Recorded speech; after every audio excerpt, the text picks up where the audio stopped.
On The Boys Season 2 finale, Stormfront learns a very important lesson. Never attempt to kill a junior soup's mom right in front of them. After receiving a beating from Kimiko, Starlight, and Queen Maeve, Stormfront flies off to stop Becca and Butcher from taking Ryan to safety. Unfortunately for Stormfront, seeing someone choking his mom is enough to trigger Ryan's powers, and he uses his heat vision to blast off her limbs, leaving her seemingly near death and babbling in German. Given what fans know about Stormfront, it would seem safe to assume she was spouting Nazi rhetoric. But thanks to Reddit user Radoton, Stormfront's final words, for Season 2 at least, Homelander insists she's still alive in an undisclosed location, have been revealed to be surprisingly human. According to Radoton, Stormfront says this at the end of The Boys Season 2 finale. Her words translate to English as, "It was so beautiful how the three of us sat there in the shade of an apple tree. Do you remember the day, Frederick? Chloe had her arm stretched out of the car window. We found the perfect spot by the river in the shade of an apple tree. It was the first time Chloe ate fresh apples."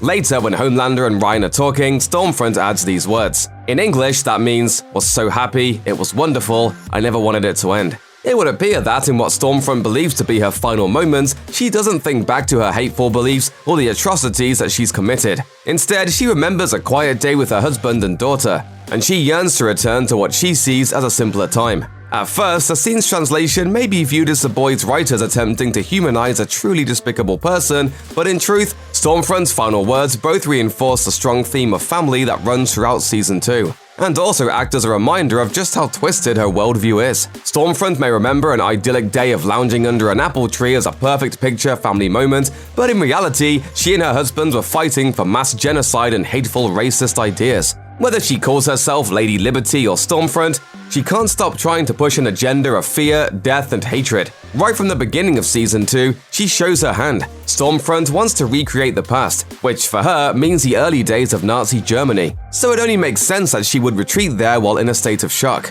In an interview with Variety, showrunner Eric Kripke discussed how The Boys Season 2 puts the idea of family ties right at its center. Whether it was Butcher confronting just how similar he is to his father, or Stormfront reminiscing to Starlight about her mother Adele, the relationships between parents and their children was a recurring theme throughout the season. For Kripke, having Ryan, rather than Kimiko or Starlight, be the one to end Stormfront's reign of terror was about bringing that theme full circle. He said, "What we kept coming back to is that we really needed to demonstrate how powerful Ryan was, and still have Starlight and Kimiko and Maeve get a certain visceral satisfaction with what they're doing, but have the final ending be really wrenching and emotional and personal." So we felt like going back to how we really opened the season, which was that it's really about family and the question of, can they survive it? You just try things, and that felt like it really resonated the most. Ultimately, Kripke described Butcher's dad as the demon on his shoulder, and Becca as his humanity. Thankfully for Ryan, Butcher's humanity wins out when he decides to keep his promise to protect the boy.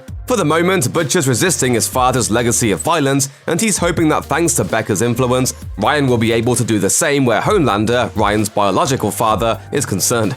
Eventually, everything comes back to the theme of family on The Boys, even for characters as monstrous as Stormfront and Homelander. Now that we've all watched the first season of The Boys, let's untangle all the plot threads left dangling at the end of the season finale and figure out where we stand with these comics-inspired characters and their superpowered stories. Spoilers ahead. The last we see of Huey, he's helped his teammates escape. He leaves Starlight behind at the warehouse where they were being held, so she can try to resuscitate A-Train. We don't know where Huey's allies run to, but so far they seem pretty adept at finding hideouts when they need to. Huey has grown in leaps and bounds, in spite of Butcher calling him pathetic in the season finale because Huey refuses to help him kidnap Madeline. The truth is, Huey is just as strong as any character in The Boys. He's grown from a young man still living with his dad, too afraid to ask for a raise at work, to an outlaw who murders a member of the world's most prestigious superhero team, infiltrates the same team's headquarters in a plot to bug their conference room, and purposefully gets himself captured in the season finale so he can rescue his new friends from what promises to be torture and death. Yes, he yells "I'm sorry" over and over as he fires an assault rifle at the men guarding Kimiko. I'm sorry! I'm out. But hey, a few episodes ago, he was too meek to tell his dad he didn't like pizza rolls. Give the guy a break. Baby steps. Initially known as the female, the powerful but silent Kimiko enjoys her own evolution in the first season. When she's introduced in the 4th episode, she's too wild and savage for anyone to leave unbound. When Frenchie frees Kimiko, we see how physically powerful she is and the violence of which she's capable. We eventually learn Kimiko was kidnapped by terrorists and used as a lab rat. At first, Kimiko won't even let Frenchie get near her, but by the season finale, she's changed. She still isn't talking much, but the boys manage to win her trust, particularly Frenchie. Before the Black Ops team assaults the boys' motel room, she's cleaned herself up and put on makeup, and she's clearly affected by the young woman she sees in the mirror. We'll have to see if those changes have stuck in season 2. Being recaptured may have thrown her back into wild mode. Remember, when we meet Kimiko, she's a prisoner, and in the space of 5 episodes, she's captured 2 more times, and nearly cut to pieces by Black Noir. Repeatedly being captured and sliced open probably doesn't promote emotional openness. Neither Mother's Milk nor Frenchie want to be back working with Butcher when The Boys begins. We haven't heard all the specifics yet, but it's clear Butcher and the others once worked with Mallory towards similar goals. But the results weren't good. But more than that, neither of them want to work with one another. Mother's Milk and Frenchie seem to have gallons of bad blood between them, and no small part of it seems to be due to Frenchie's attitude toward Mother Milk's wife. When Butcher recruits Mother's Milk, he straight up lies about Frenchie's involvement, and predictably, he has to pull the two apart when they see each other. By the time they're in prison together in the season finale, the warring outlaws have made peace with one another. Perhaps it's because with Milk's wife in hiding and telling him she never wants to see him again, neither of them have anything left to lose. By the time he confronts Homelander, Butcher is completely on his own. Huey leaves him, and Butcher abandons the rest of the team to their fate when he learns they've been captured. Hearing about Homelander's twisted relationship with Madeline, Butcher goes to the executive's house and covers her with explosives while his finger rests on the dead man's switch. When things go sideways and Homelander kills Madeline himself, Butcher, resigned to his fate, lets go of the switch. He wakes up in daylight on a green lawn, and soon learns he's somewhere he could have never imagined existed. Up until then, he believed that his wife Becca was murdered by Homelander. In the season finale, we learn, at the same time Butcher does, Becca is alive and living with an 8-year-old boy with blonde hair and eyes that glow red when Homelander tells him who he is. How Butcher could possibly react to this is anyone's guess. Will he be grateful his wife is alive? Will that make him more or less committed to taking down Homelander and Vought? Not to mention, how's he going to survive his confrontation with the leader of the Seven? Elizabeth Shue is wonderful as the manipulative and powerful Madeline Stillwell, who somehow not only pushes Vought to new levels of profit, but seems to be the only person who can exert any control over Homelander. Unfortunately, Madeline makes a fatal mistake. When referring to what supposedly happened to Becca, she calls Homelander's child's death a miscarriage, alerting Homelander that he and his lover Jonah Vogelbaum didn't get their story straight. Just before he hollows out her skull with his eye-beams, Homelander tells Madeline he managed to squeeze the truth out of Vogelbaum, that both mother and child survived. Save for Homelander himself, no character's death could have had more potential impact on future seasons than Madeline's. She may not have had superpowers, but throughout the first season, we learned just how important Stillwell was. Not only was she the only person who could rein in Homelander, she was pretty skilled at manipulating the government officials who stood in her way. Shortly before her death, Vought Big Cheese Mr. Edgar makes it clear he sees her as his potential successor. With Madeline gone, everything's up in the air. Not to mention that both Vought and Homelander will find themselves in a bind if they can't explain exactly how she died. In the beginning of The Boys, we get the notion that Homelander is a powerful weapon, but the one pulling the trigger is Madeline Stillwell. By the season finale, we've learned that isn't quite true. When Homelander blasts the Baltimore mayor's private plane out of the sky at the end of the series premiere, after the mayor blackmails Madeline, it eventually comes to light that Homelander was working all on his own. When a soup terrorist shows up in the season's penultimate episode, it destroys the boys' plan. Even though Butcher had previously brought a sample of the infamous Compound V to the CIA, the government isn't willing to go after Vought because they need the corporation Soups to fight these new superpowered enemies. While you could hardly be blamed for assuming powered-up terrorists was a common-wide Vought conspiracy, we learn it was all Homelander's plan to force the government to let superheroes work for the military. And now, we have villains all over the globe that only we can fight. Now Madeline is dead, Vaught's soups are greenlit for active service, and there is no one left to keep Homelander in check. He was already the most physically powerful man in the world. Now, Homelander is getting close to becoming powerful in other ways. The last person that said no to Homelander is dead, and at his hands, or eyes, whatever. What happens if this twisted Superman stops taking orders from Vought, from the military, from anyone? We meet Dr. Stan Edgar for the first time in the first season finale of The Boys. He gives Madeline a bonus for helping get the military contracts approved, and he makes it clear he's interested in her becoming his successor. But Madeline doesn't survive the season finale, and it makes us wonder exactly how Vought will recover from losing one of their most effective executives. Without Stillwell, Vaught's most powerful and influential heroes will need a replacement handler, and that handler will have the challenge of trying to control the physically most powerful people in the world with fewer cards in their hands than ever. Homelander has learned that he can not only manipulate just as well as his his dead lover, but he can even kill Vought executives with impunity. When a man can lift mountains and burn off body parts by looking at them, what Vought executive will be able to rein him in? And if no such person can be found, what happens to Vought? As Homelander pushes the envelope further, he's going to see Vought and the rest of the Seven as less and less important. By killing Madeline, Homelander may have set a time bomb within his own mind, and within Vought itself.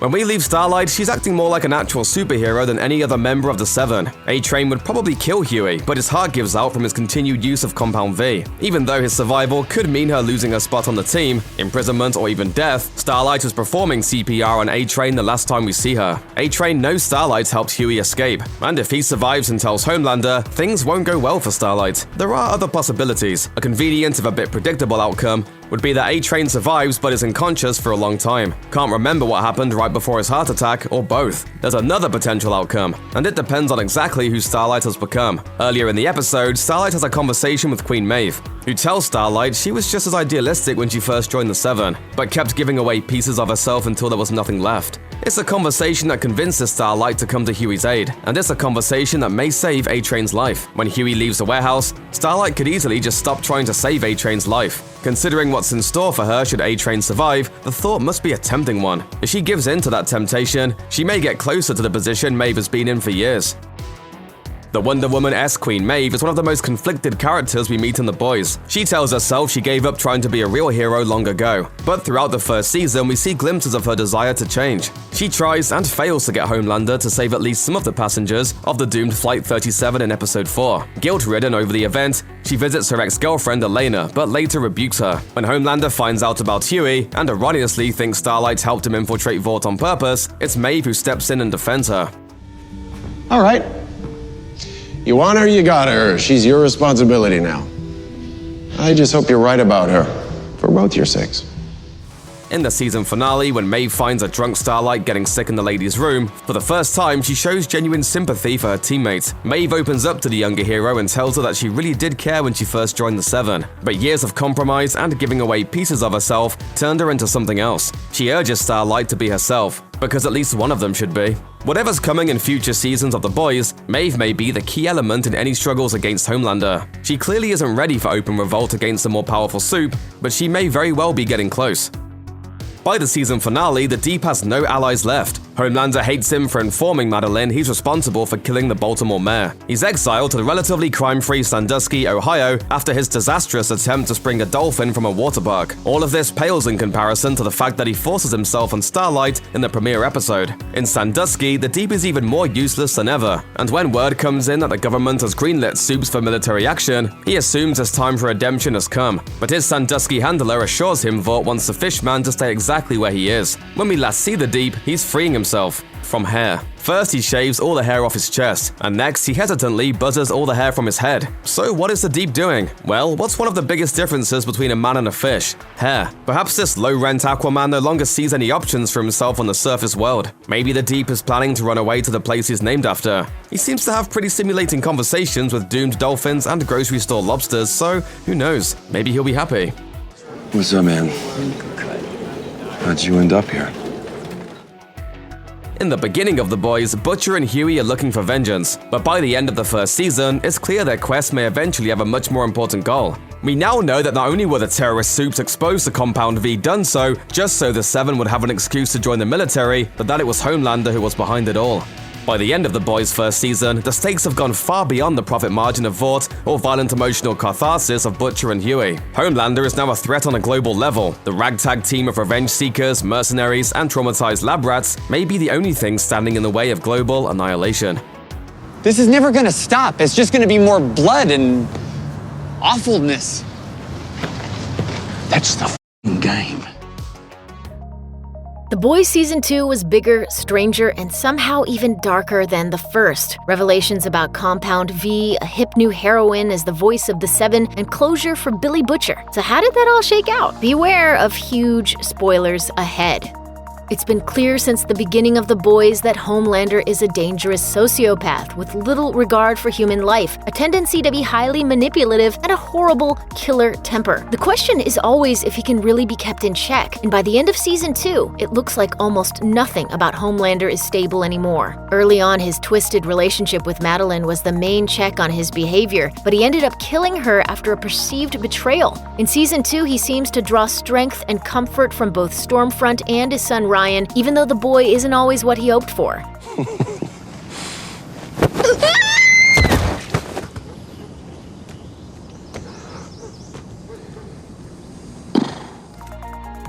By the end of the season finale, Stormfront is at death's door, and Ryan has finally, definitively chosen a different path for himself, rejecting his father's path of violence and manipulation. And while he leaves with Butcher, Butcher hands Ryan over to a more responsible party. That leaves Homelander absolutely untethered in the final moments of the season, and whatever happens with him next will definitely be an extremely volatile situation. In the penultimate episode of the second season, the U.S. government is rocked by a strange and violent attack in the halls of Congress. Just as a congressional committee is about to launch a hearing investigating Vought and the creation of superheroes, heads begin exploding all around the committee room. Literally. The season finale opens with Stormfront in particular feeling rather optimistic about the attack, even if she doesn't know who did it. By the end, none of the major characters know the culprit. Congresswoman Newman, a soup with extremely potent mental powers who's been hiding in plain sight this entire time. What is Newman's endgame? Is she out to unmake and unseat Vought as the world's premier home base of superheroes? Is she just a pure supervillain trying to sow chaos? We don't know, but we do know she's dangerous in more ways than one. In the wake of Stormfront's defeat, the boys go their separate ways. Huey is happy to stay with Annie and try to make the relationship work in a more stable environment, and eager to let go of the chapter in his life where he seemed to live between two worlds. Little does Huey know, though, that he seems to be on the verge of living some kind of double life yet again. The last thing we see him do in Season 2 is sign up for a job in Congresswoman Newman's office. And while that might not necessarily put him right in the thick of soup battles again, it does put him right next to one of the most dangerous soups on the planet. How long until he realizes he's been wrapped up in another super scheme? Will Butcher and the boys come calling if they realize what Newman really is? Either way, it's clear that Huey is already on the verge of getting pulled right back into a world he was eager to leave. One of the defining arcs of The Boys has been the gradual breakup of the original stable lineup of the Seven as we saw it at the beginning of Season 1. Starlight's addition was supposed to be the only major replacement after the retirement of Lamplighter, but since then, Homelander has struggled to hold his super team together. As the series goes on, both the Deep and A-Train are gone, Starlight is full-on rebelling, and Maeve is beginning to have second thoughts. Near the end of Season 2, it looked like the only loyalists left in the group were the newcomer Stormfront and the silent enforcer Black Noir. Now, both of those allies are seriously incapacitated. Maeve takes Noir out by feeding him an almond joy, activating a tree nut allergy that may not have killed him, but has at least left him nearly brain dead with no real prognosis. As for Stormfront, she's still alive, but she's been left limbless and outed as a literal Nazi. Suffice it to say, the Seven will look very different again in Season 3. Season 2 of The Boys featured a lot of minor arcs on top of the major ones, and one that paid off in a hilariously twisted way by the season finale was the dual redemption journey of the Deep and A-Train. Both were expelled from the Seven for different reasons over the course of the first 2 seasons, and both hoped to leverage the influence of the Church of the Collective to get back in Vought's good graces. Of course, it didn't go quite the way we may have thought. One other thing, you ripped your vest. What? Your gill is showing.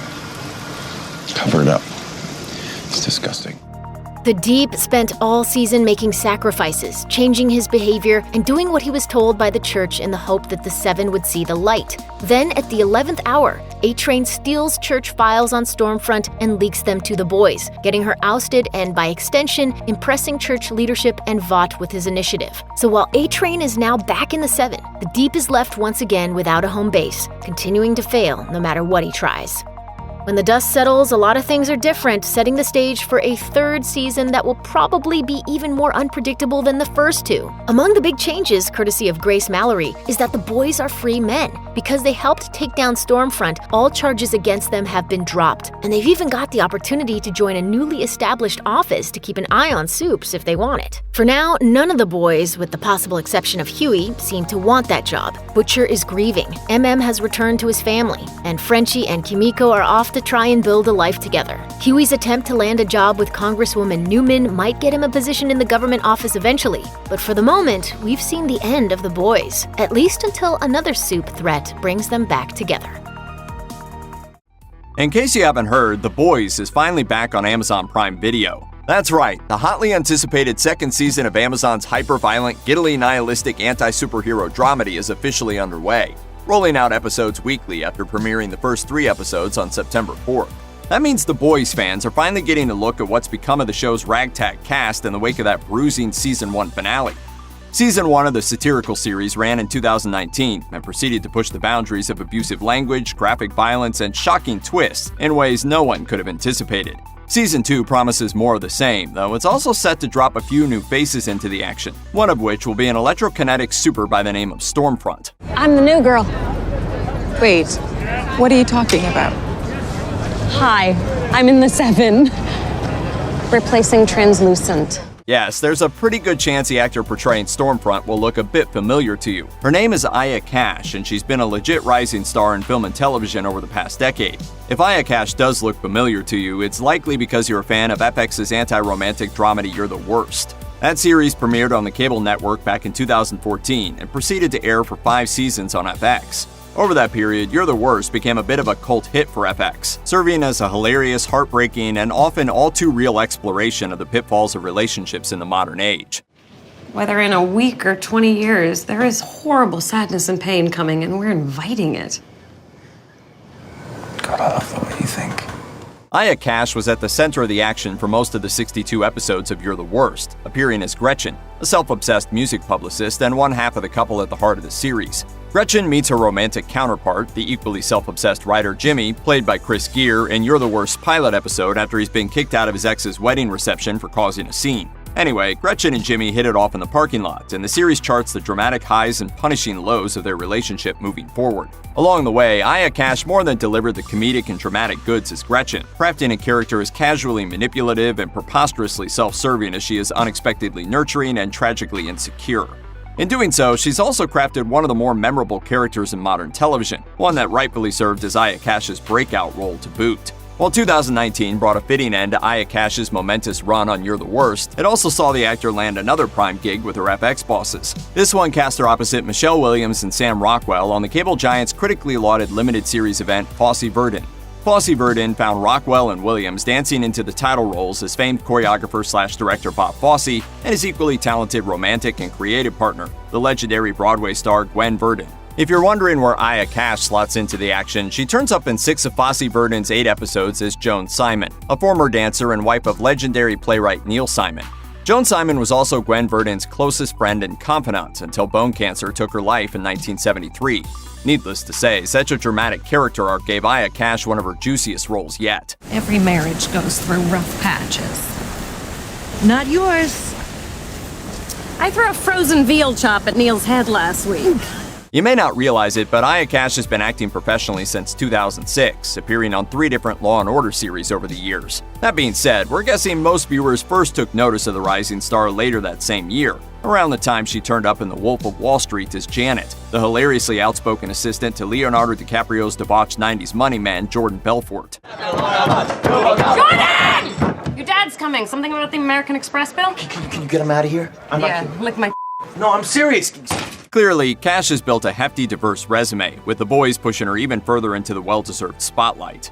Her next project, set for release on October 1st, 2020, is Scare Me, the directorial debut from Josh Rubin, a writer, producer, actor, comedian who also appeared on You're the Worst. Rubin stars as Fred and Cash stars as Franny, 2 writers in a tale about strangers sharing scary stories during a power outage. That seems like relatively tame fare, but the horror kicks in when the exchange tales start to bring out the worst in the scribes. Scare Me also stars comedians Chris Redd and Rebecca Drysdale as Carlo and Bettina, respectively.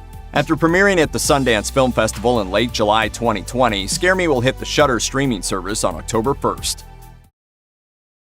The Boys' second season has come to a violent and twisty close, and in between decapitations, you may have caught a few small but important details over the last few episodes leading up to the finale.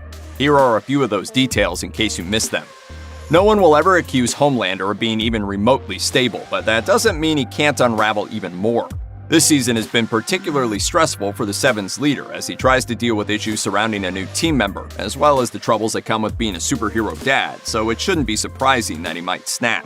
It's been established that Homelander has the Soup doppelganger portraying the woman he killed, Madeline Stillwell, for some cozy cuddling. This shapeshifter takes things in a different direction when Homelander utters one troubling phrase. I don't need anyone but myself.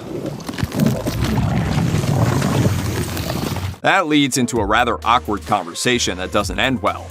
The situation resembles a scene in issue 49 of the comic, in which Homelander stands in front of a mirror and talks to himself. Here, someone speaks back, but there's a bit of a twist which we won't spoil here. But in both cases, it looks as if we get to see Homelander breaking down after being confronted by himself, showing the cracks in his psyche a bit more clearly.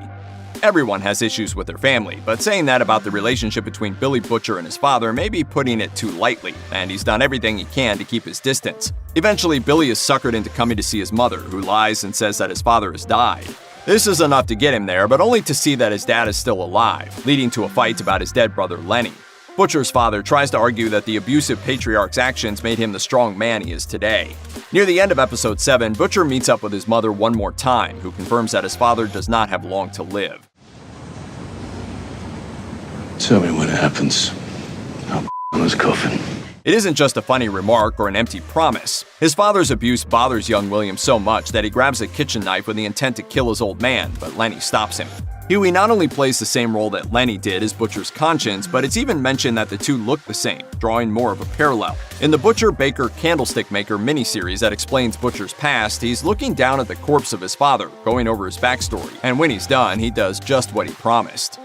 The Season 2 finale has a few instances that parallel the comics, especially in regards to setting up the next season.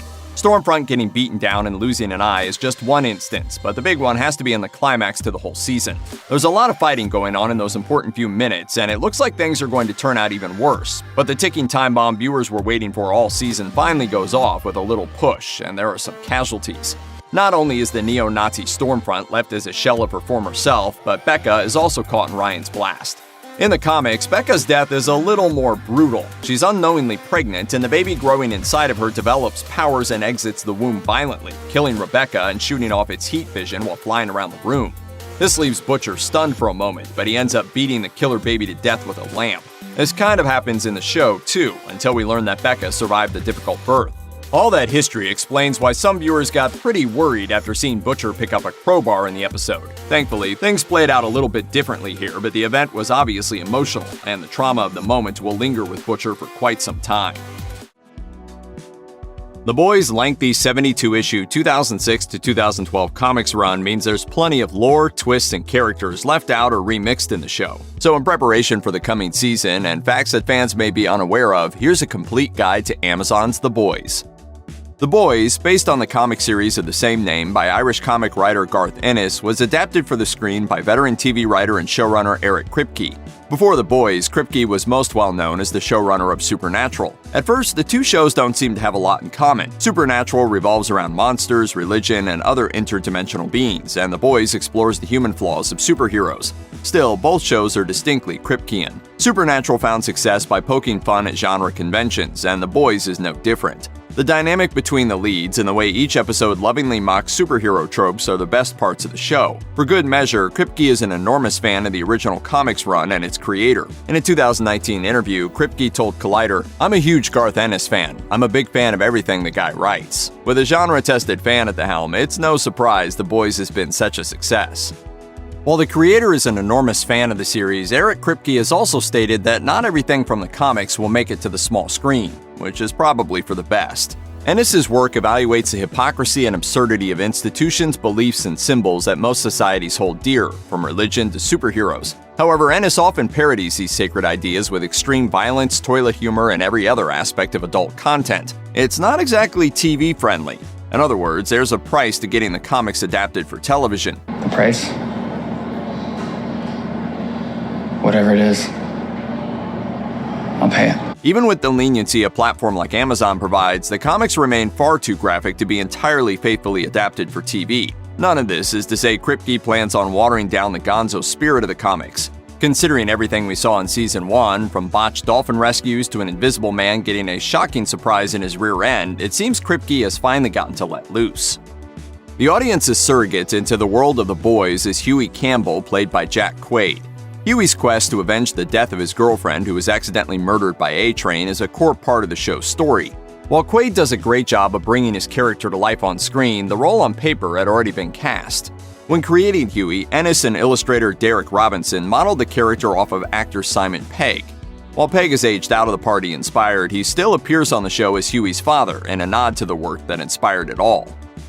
While Eric Kripke has remained faithful to the energy of the original comics, he also made several creative decisions to reshape the basic plot of the show. One of the largest differences between Season 1 of the show and the comics is the boys' lack of superpowers. In Ennis's original run, the members of the team are aware of Compound V and its power-granting effect from the get-go of the series. Huey is injected as soon as he joins the team, and the boys do some serious damage as a result of their abilities. They have the compound because, unlike the TV adaptation, they're backed and funded by the CIA.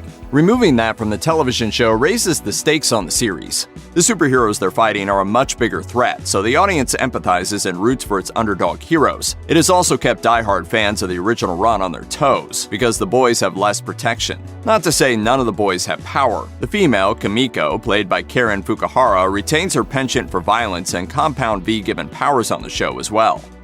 Another departure from the comics affects the structure of the series. Ennis's story arcs often revolve around the boys infiltrating and blackmailing groups less powerful and notable than the Seven in an effort to find dirt on Vough's superhero organization. The show, on the other hand, does not introduce the audience to other fully formed superhero teams beyond brief mentions. While the other superhero teams the boys encounter in the comics offer humorous takes on popular franchises, leaving them out of the show streamlines the adaptation. The individual encounters with each group wouldn't work as well in the boys' current 8-episode format. In the comics, the boys' battles with different groups last for issues at a time, often only resulting in major progression for larger overarching stories in the final issues of a given storyline. It's a structure that wouldn't translate well to the dramatic satire Kripke's producing on screen. However, Kripke produced plenty of Monster of the Week episodes on Supernatural, so maybe weekly showdowns with new heroes is in the cards for Season 2. Season 2's cast is expanding with additional characters, including Butcher's best buddy and slobbermouth English bulldog Terror. The most notable newcomer is Aya Cash's Stormfront. In the comics, Stormfront is a lot like Thor, with abilities including super strength, flight, and control over lightning. Unlike the beloved god of thunder, however, Stormfront is also a Nazi. There's already been some theorizing on the internet about how Stormfront's vile beliefs will be depicted on the show, especially since the creators have opted to gender swap the character. Cash hasn't confirmed whether her character will be a Nazi like her illustrated counterpart, or if the show will even include that part of her character. However, Kripke stated his motivations for the gender swap during a Cable and Telecommunications Marketing Association virtual panel, telling the audience, "We wanted to sort of create Homelander's worst nightmare, and his worst nightmare would be a strong woman who wasn't afraid of him and proceeded to steal his spotlight." Adding a character to the Seven who directly challenges the authority of its leader Homelander is a great way to shake up the second season. Season 2 could potentially expand its narrative by exploring the lore of the boys. In the comics, the fight between the boys and the Supes originated in World War II, when Army Captain Greg Mallory lost his battalion due to the mistakes of untrained superheroes. The Supes were placed on the front lines by the Vought Corporation in an effort to gain a government contract for the superheroes. After World War II, Mallory joined the CIA and made it his life's mission to monitor the Supes and prevent Vought from gaining federal support. Along the way, he assembled the boys, starting the narrative of the comics. In the show, Grace Mallory's full origins remain unexplored, and Mallory is also gender-swapped. Like the character she was adapted from, Mallory was a member of the CIA and founder of the Boys. However, beyond her motivations for hating the Supes and recruiting Butcher, her actions before the show remain undisclosed. Exploring the original iteration of the team, before Huey joined with Mallory still in charge, could be a great way for Kripke and company to continue to flesh out the engaging and brutal world they've created. While he's had a surprisingly complex arc in the first season, the Deep is a very different character than his inspiration. And we're not talking about Aquaman. In Ennis' series, the Deep is a very minor character, and he generally functions as a punchline because he's the only superhero concerned with accounting. However, on the show, the Deep is used to explore the abuse of power dynamics and sexual assault. Season 1's first episode addresses one of the most controversial moments in the comics, the assault of Starlight. In both the comic and the show, when Starlight first joins the Seven, she is coerced into sexual acts. Kripke and his creative team wisely decided to take the moment and its consequences seriously for its female lead and follow her as she gains the strength to call out the Deep. Making the Deep a larger part allowed the storyline the space it needed to be handled seriously, not just for shock value. Much has been made of Karl Urban's strong performance as Billy Butcher. Considering Urban's long career in beloved comics adaptations, it makes sense that the actor crafted such a strong performance. Before Butcher, Urban played a CIA agent in the adaptation of Warren Ellis's Red, Scourge the Executioner in Thor Ragnarok, and he brought his grizzled chin to the definitive on-screen version of Judge Dredd. I am the law. Beyond his roles in successful comics adaptations, Urban has also made a career out of appearing as a character actor in sci-fi franchises. He played the villainous Vaco in the Riddick series, and he appeared in the Doom adaptation alongside Dwayne Johnson. He even nailed the stiff mannerisms of Star Trek's Dr. Bones in J.J. Abrams' franchise reboot. All that is to say that Urban's a genre legend, and The Boys is made all the better by giving this veteran character actor center stage. Karl Urban's not the only actor on The Boys with a pulpy genre background. The man portraying his nemesis got his career started the same way. Anthony Starr, whose Homelander performance drew positive notice for the suppressed insanity he brings to scenes, got his major breakthrough in another not-for-network TV enterprise called Banshee. It tells the story of an escaped criminal, played by Starr, who assumes the identity of small-town Pennsylvania Sheriff Lucas Hood.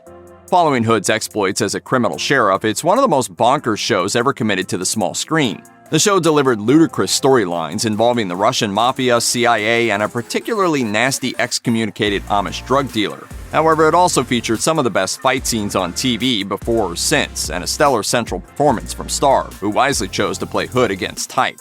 Instead of being a zany criminal or a strong and silent warrior, Hood is a man barely clinging to reality due to the trauma he's experienced. Each scene he's in plays like an interaction with a caged animal. He's defensive, on edge, and clearly fighting against the circumstances presented by his current situation. That experience has worked wonders for him and Kripke on The Boys. While the comics have plenty of plot twists that the show has yet to reveal, Kripke already surprised fans of The Boys with the ending of Season 1. Spoiler ahead. All season, Butcher Huey and the rest of the Black Ops couch surfers operate under the assumption that Butcher is avenging his wife's death. In Ennis's run, Butcher's wife was assaulted and murdered by one of the Seven. However, in the show, Kripke pulled the rug out from under his audience. In the final moments of the first season, it's revealed that Butcher's wife Rebecca is still alive and has Homelander's son. Both Homelander and Butcher were led to believe Rebecca had perished, and their discovery upends their arcs in different ways. Homelander murders his handler, Madeline Stillwell, and Butcher realizes his sole reason for fighting the Seven was a lie. Both characters are left adrift by the revelation, and fans were left clamoring to see the next season. They won't have to wait long. Season 2 of The Boys premieres on Amazon Prime on September 4th. This is never gonna stop. It's just gonna be more blood and awfulness. That's the game. Fans watched Soldier Boy jock on his haters and Butcher finally get his long-awaited battle against Homelander. Throw in the most guilt-inducing feast of seafood ever shown on screen, and the new season of The Boys went above and beyond. Here are the most eye-opening scenes from The Boys Season 3. In Season 3's opening episode, Payback, the audience witnesses a truly novel act of lovemaking. In the scene, Termite has the time of his life at a party, doing all sorts of things that would most certainly not result in a clean urine sample. However, the fun doesn't stop there, as Termite finds a partner who wants the full, unabridged experience of his superpowers. Remember the briefly popular Thanos theory that the MCU Big Bad could have been defeated if Ant-Man had simply shrunk down, climbed up Thanos' rear end, and returned to his normal size? Well, presumably the writers of The Boys were inspired by this grotesque visual when they wrote the scene where Termite and one of his new friends have an explosive physical encounter. The soup shrinks down to size and then climbs inside his partner's orifice? The tingly escapade sends shivers down the partner's spine as he encourages Termite to go further and hit the right spot. Unfortunately, the foreplay turns into a bloody mess as Termite sneezes and transforms back to his regular size. By doing so, he destroys his partner's love gun and a good part of his insides as well. If Thanos ever comes back to the MCU, Ant-Man should be taking notes. Thanos happened and I got stuck in there. In the episode The Only Man in the Sky, Billy Butcher becomes the very thing he despises most, a soup. He has a reason, though. He rationalizes taking V24, a new type of compound V, would help him stand a chance against gunpowder. When Butcher meets Soldier Boy's former sidekick again, he has super strength and heat vision. In a scene that could be straight out of an R-rated cut of a superhero film, Butcher doesn't just defeat Gunpowder. Instead, he pounds Gunpowder's face to a bloody pulp and then slices him in half with his heat vision. More importantly, the scowl on his face shows that he doesn't regret his actions for 1 second. Who is the man behind the mask? That's a question that the Boys fans have had about the silent but violent member of the Seven, Black Noir. He never takes off his helmet, ensuring he remains one of the most intriguing enigmas in superhero television. That is, until Season 3's episode, Barbary Coast. In a flashback showing President Ronald Reagan's off-the-books project Operation Charlie, Black Noir is shown as a member of the Payback team, standing alongside the likes of Soldier Boy and Crimson Countess. However, the biggest revelation comes when the young Stan Edgar speaks with Black Noir. For the first time, the enigmatic superhero shows his face. Black Noir looks like a normal young guy, and he vents about how no one knows who he is under the mask. Later in the episode, Noir's face is horribly mutilated following an ambush on the base. But a few episodes later, we find out that amidst the skirmish, Payback betrayed Soldier Boy to give him to the Russians, and a fight against Soldier Boy would explain why one of the deadliest superheroes of the Seven was so visibly injured. The Deep shows his love for his aquatic friends extends beyond caring for the ocean. In Season 3, he develops a particularly close relationship with a sentient octopus named Timothy. The dastardly Homelander knows everyone's secrets, though. In a twisted show of who's in charge and how he'll destroy someone both physically and psychologically, the psychopath serves seafood to his guests, including the still-alive Timothy the Octopus. The Deep is instantly taken aback, staring at his friend on the plate before him. With everyone around him watching and waiting for the Deep to prove his loyalty to Homelander, he's forced to eat Timothy alive. The event traumatizes the aquatic soup, who can't believe what he's done to his friend. Wasn't that delicious? The Boys Season 3 does a good job of building up the arrival of Soldier Boy. While the audience sees him in flashbacks, the extent of his power is really shown in the episode The Last Time to Look on This World of Lies. If there was any doubt that he was as powerful as Homelander, the explosive scene at Crimson Countess's trailer puts that doubt to rest. Soldier Boy is now awake and seeking out Crimson Countess for revenge. After finding out that she wasn't paid to betray him and did it only because she hated him, he becomes enraged. His chest starts to glow as his anger boils over. A massive blast erupts out of him, burning down the trailer and turning Crimson Countess into a flame-grilled corpse. Despite the damage and destruction done, Soldier Boy walks away from the wreckage unscathed and unbothered. The Boys showrunner Eric Kripke explained to Variety the reasoning behind why Soldier Boy received his specific set of powers. We said, what would be the scariest thing to Homelander? And the scariest thing in the whole world to Homelander is just to be a regular dude.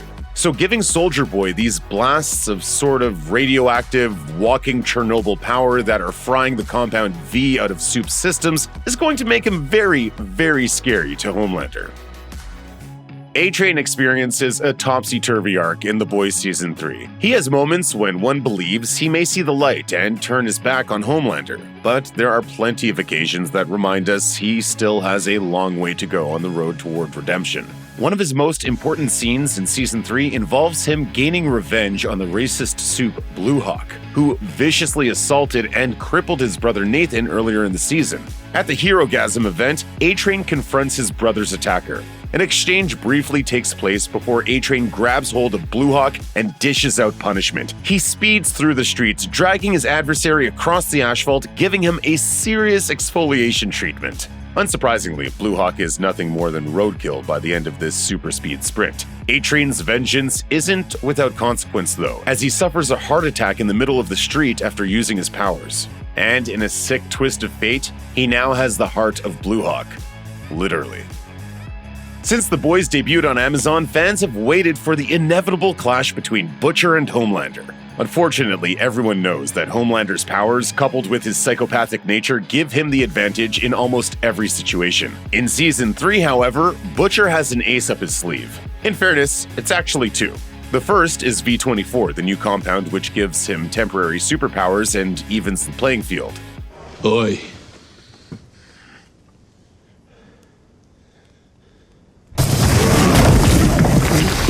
The second is Soldier Boy, a soup who might be more powerful than Homelander.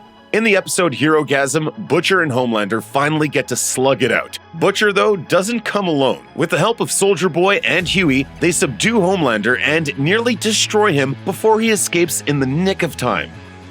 The apple doesn't fall too far from the tree, does it? In The Boys Season 3, it should have been expected that Homelander and Soldier Boy would have some kind of close connection, especially considering their similar powers and questionable behavior. However, no one expected the shocker that Soldier Boy drops on Homelander. The groundwork for this revelation begins when Mindstorm tells Soldier Boy something before dying. At the time, it's unclear what the news could be since Soldier Boy doesn't give too much away and continues as his usual prickly self. However, at the end of the episode, Here Comes a Candle to Light You to Bed, Soldier Boy picks up the phone and calls Homelander. He doesn't dance around the topic too much, detailing how he gave a genetic sample to Vought in the 1980s that he thinks was used to create Homelander. If they'd have just kept me around, I'd have let you take the spotlight. What father wouldn't want that for his son? Soldier Boy wasn't a nice guy in the past, nor is he any better now.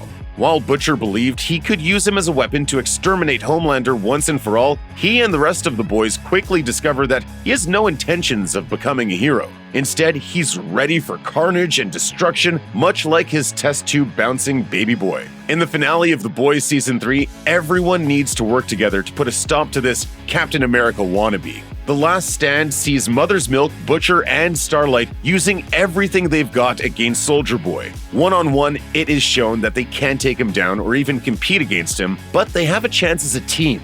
Eventually, Huey realizes that he'll never be as powerful as Starlight and needs to support her instead of trying to protect her. He increases the brightness of the lights in the room, powering up her abilities, and this enables Starlight to blast Soldier Boy with such ferocity and power that it sends him reeling. If there's one person who has been put through the ringer in The Boys Season 3, it's Queen Maeve. She shows her cards early in the season when she tries to give Butcher the ammunition he needs to take down Homelander. When she's captured, many fans assume that Homelander got rid of her after discovering her betrayal. However, Maeve shows up in the finale in a heroic manner and ends up having one of the most significant moments of the season. After Soldier Boy finds himself beaten, his chest begins to glow, indicating that he's about to blow everyone up. Queen Maeve, who has already lost an eye at this point, bravely tackles him and they sail out of a window. She doesn't let go of him as he erupts and engulfs her in the blast. To the world, Maeve is now dead. However, it's revealed that she survived the incident at the cost of her powers and plans to take on a new soup-free identity. The Boys openly calls out superhero cliches and gets really meta about comic books, and we love it. From MCU potshots to Justice League shoutouts, here are small details that only true fans notice about Amazon's The Boys. It doesn't take long to get familiar with these superheroes or soups in the world of The Boys because we already know them. The production is counting on the fact that its audience is already familiar with the slew of superheroes that have quickly become mainstream over the past few years. Thus, many of the soups need no introduction or explanation. We know that Homelander is a Superman clone, the Deep is this world's Aquaman, and Queen Maeve is Wonder Woman. Vought's the Seven are clearly DC's Justice League. So where are the Avengers? They exist, we learn, through a quick quip from Starlight you may have overlooked. In episode 1, Starlight worries that the Crimson Countess got the open position in the Seven rather than her.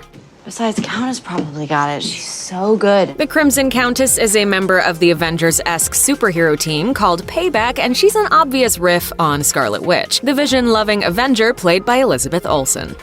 Producer Eric Kripke likes to marry comedy to horror and slapstick to drama. This expert weaving of action with witty one-liners is clear from the shows he's produced, from Supernatural to The Boys. Both of these shows feature memorable tough guys taking on supernaturally powered people. They also both feature a character named Robert Singer, played by Jim Beaver. Jim Beaver has been a part of each and every production that Kripke has had his hand in. In Supernatural, Beaver plays fan-favorite character Bobby Singer, a cantankerous old hunter of demons, ghouls, and vampires with a fatherly influence on the show's wayward main characters. In The Boys, Beaver appears in the final episode of Season 1 as the Secretary of Defense, also named Robert Singer, as if his appearance alone wasn't enough of a nod to his previous role in a Kripke hit show. The Boys reveals that superhero business functions a lot like show business. Supes aren't vigilantes dedicated to justice. Instead, they're highly managed talent akin to Hollywood actors. Vought doesn't allow them to choose where they patrol, who they save, or even what they wear. All that is handled by an expert team of marketers who look to statistics, social media, and stocks in deciding what moves to make. In Episode 3, Starlight is given a new costume by Vought that is a little more revealing than what she's comfortable with. So Vought VP Madeline Stillwell brings in Seth and Evan from marketing to try to sell her on the plunging neckline. These names are likely purposeful nods to the big names behind The Boys, executive producers Seth Rogen and Evan Goldberg. Rogen even makes an appearance in The Boys as himself and a promotion for the latest film in the VCU.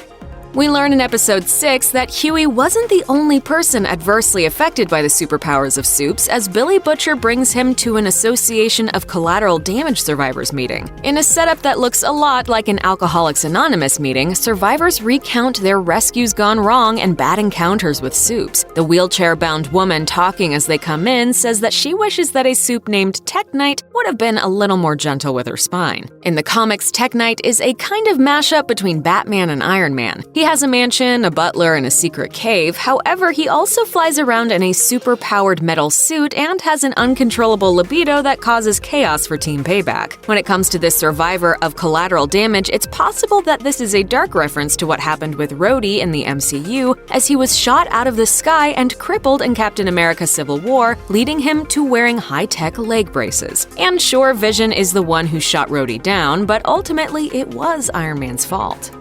In Episode 6 of The Boys, we learn that not all superheroes are super famous. Some can be just as washed up as any old actor. For example, Mother's Milk goes to the Heroes and Headliners autograph show at the American Adventures Inn in order to seek out Charles, who's better known as Mesmer. Mesmer has the power to read someone's mind just by touching them, but his days of stardom are long gone. He was a child actor on an old show called The Mesmerizer, in which he read the minds of criminals. The Mesmerizer looks an awful lot like Law & Order, but it also riffs openly on the show that gave Neil Patrick Harris his start, Doogie Howser MD, in which he played a kid doctor. Mesmer's character name in The Mesmerizer is even Lieutenant Hauser. It's notable, too, that adult Mesmer is portrayed by Haley Joel Osment, who's best known for the roles he played as a child. I see dead people.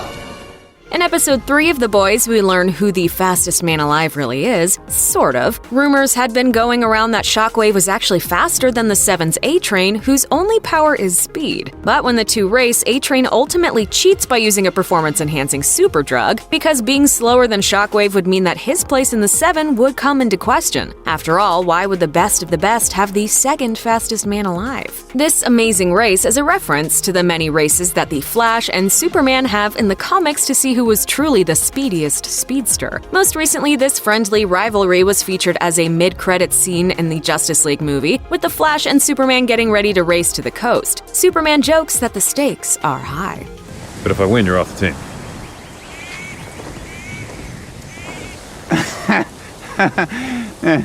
For much of the series, we see Vought's Vice President Madeline Stillwell making all the calls when it comes to the Seven and the other superheroes the company manages. Vought's president, known only as Mr. Edgar, remains mysterious until the final episode of Season 1. It turns out that Mr. Edgar is played by Giancarlo Esposito, best known for his role as the villain Gustavo Fring in Breaking Bad. Mr. Edgar gives Stillwell a bonus and some new responsibilities, obviously grooming her to eventually take his place. He says that someone will have to be around to run the show when he moves to the tropical Central American nation of Belize. This might seem like an innocent turn of phrase, but Breaking Bad fans know better, as Walter White and Saul Goodman use going to Belize as code for having someone killed. Send him to Belize. I'll send you to Belize. Maybe this is a subtle hint that by the end of the series, the Vought president will be in the grave rather than on a sunny beach.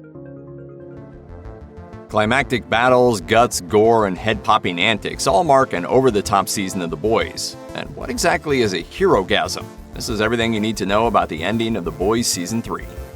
The Boys Season 3 opens with our characters in vastly different spaces than where Season 2 left them. Yet the celebrity of the Seven remains strong as the action-packed film Dawn of the Seven opens in theaters. Butcher teams up with the Seven's Queen Maeve, who wants revenge on Homelander and longs to ruin Vaught's world. If we can find this weapon, or whatever it is, maybe we can use it to blow Homelander's fucking brains out. Frenchie and Kimiko enjoy a blossoming romance and dream of escaping to Marseille. Mother's Milk re-enters his daughter Janine's life and strives to become an excellent dad. However, out of all the boys, Huey's life has changed the most. The newly confident protagonist and Starlight have gone public with the romance, and Huey co-heads the Federal Bureau of Superhuman Affairs alongside Congresswoman Victoria Newman. He enjoys a tight workplace camaraderie with Newman and feels like they're accomplishing a lot in their mission to capture errant soups with the help of government funding. Alas, as always in the boys' universe, nothing good can last. Huey soon discovers that Newman is actually Nadia, a soup who grew up in an orphanage for superhumans. Video footage from Newman's childhood home exposes her as the head popper from Season 2, and that she's been groomed since childhood by Vought CEO Stan Edgar. Huey feels like a weak loser once again and sets out on his darkest path yet.